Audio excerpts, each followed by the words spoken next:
Dinner বানানোর জন্য রান্নাঘরে এসে রসুন ছাড়াতে শুরু করেছি।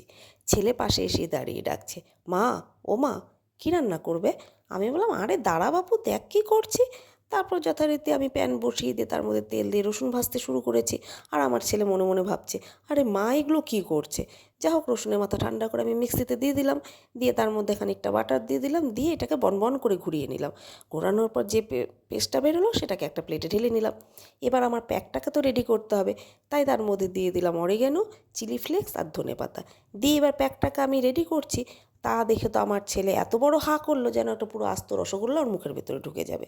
যাই হোক, আমার প্যাকটা তো রেডি হয়ে গেছে। এবার একটা চেয়ার এনে আমার আজকের মডেল ব্রেডকে ওর উপরে বসিয়ে দিলাম।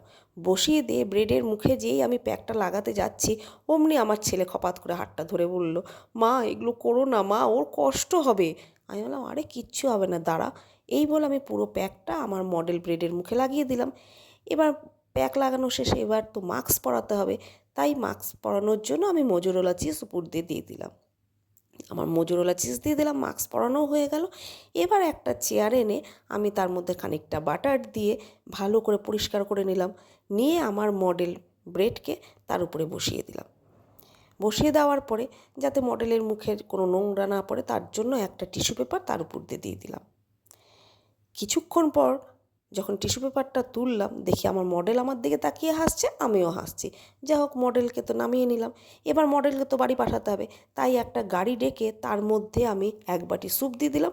দিয়ে এবারে আমার মডেল বাটার গার্লিক ব্রেডকে বসিয়ে দিলাম। দিয়ে এবার আমার ছেলেকে বললাম, যা বাবা ওকে নিয়ে যা।